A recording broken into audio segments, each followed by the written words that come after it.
El Estado de Palestina. Seguro es un nombre que hemos escuchado un montón de veces, ¿verdad? Pero, ¿qué significa realmente? Su estatus, su historia, su realidad.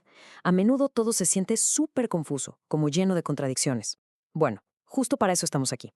Vamos a desglosar los hechos para tratar de entender un poco mejor la situación actual. Ok, para empezar, vamos a poner sobre la mesa algunos datos clave, ¿no? Para tener un panorama general. A ver, la capital que se declara es Jerusalén Este, pero, en la práctica, su centro administrativo está en Ramallah. Y ahí vemos una dualidad. La población, fíjense, ya supera los 5,5 millones de personas. Y aquí viene un punto súper importante, su estatus en la ONU. Es un Estado observador no miembro. Hay que quedarse con esa idea porque es un detalle diplomático crucial y vamos a volver a él más adelante. Y miren este número, 146. ¿Qué significa?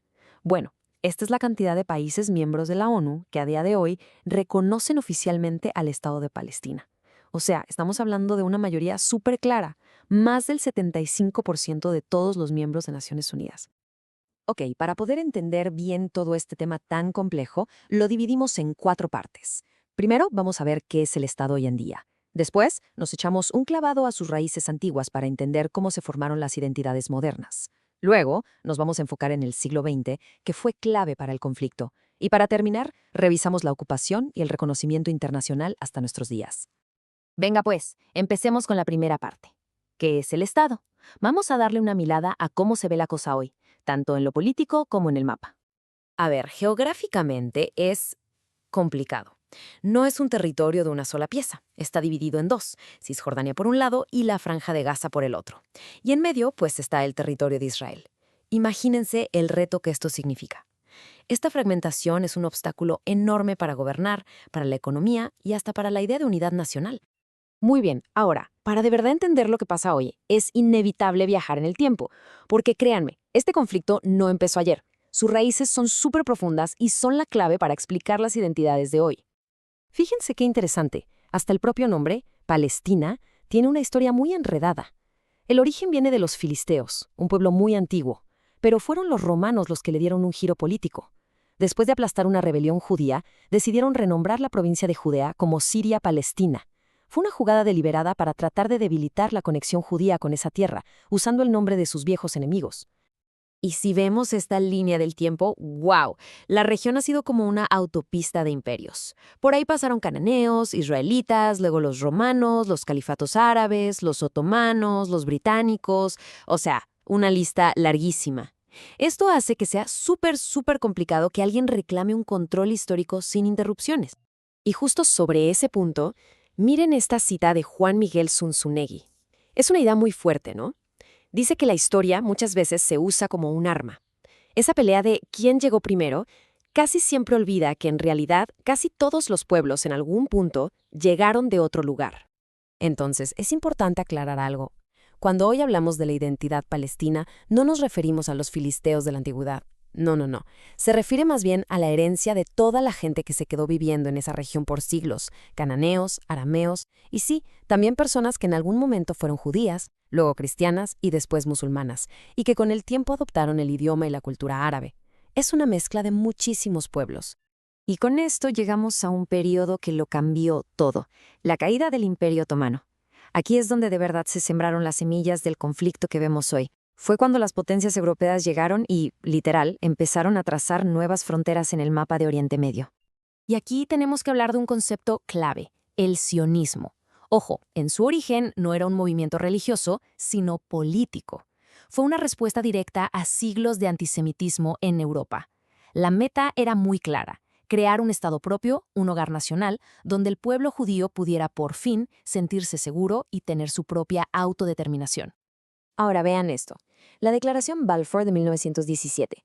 Los británicos dicen que apoyan un hogar nacional para el pueblo judío en Palestina, pero, al mismo tiempo, añaden que no se debe hacer nada que perjudique los derechos civiles y religiosos de las comunidades no judías existentes.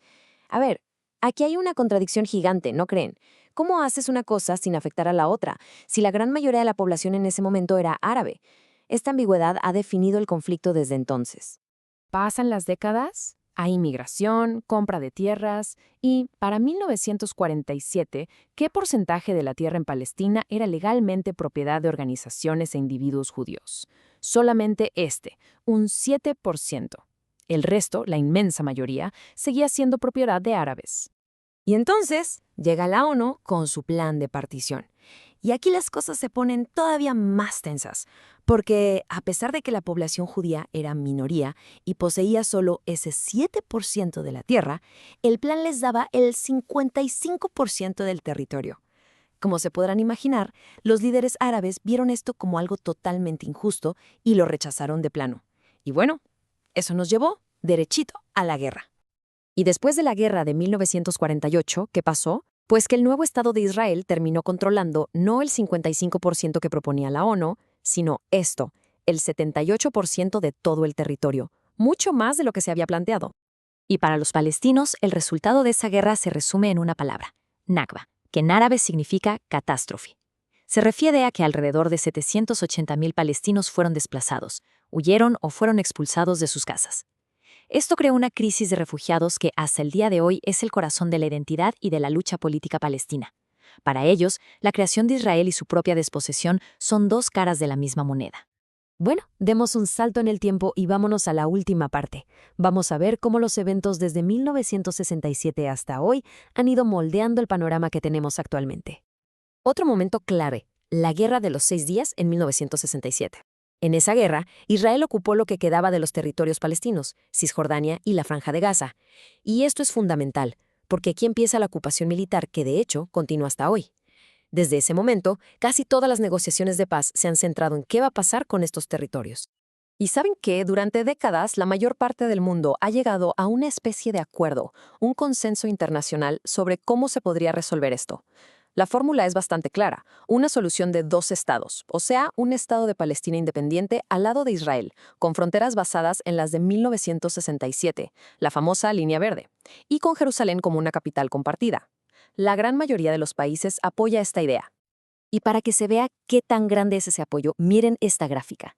Es de la votación en la ONU en 2012 para darle a Palestina el estatus de Estado observador. 138 a favor, solo 9 en contra. O sea, la imagen habla por sí sola, ¿no? El apoyo global es abrumador.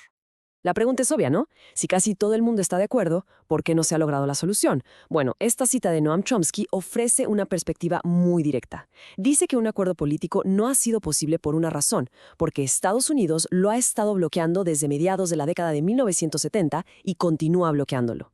Básicamente, apunta al poder de veto de Estados Unidos como el gran obstáculo histórico. Así que, al final del día, el corazón del problema sigue siendo este. No es solo una pelea por un mapa o por fronteras. Es un choque de los pueblos, cada uno con una historia nacional potentísima, con un sentimiento de pertenencia súper arraigado, y ambos reclamando el mismo, pequeñísimo pedazo de tierra. Para ambos lados, lo que sienten que está en juego es, literalmente, su existencia. Y esto nos deja con una pregunta final, una que es bastante difícil de responder. Cuando tienes dos historias, dos narrativas nacionales que parecen imposibles de reconciliar, ¿qué se necesita?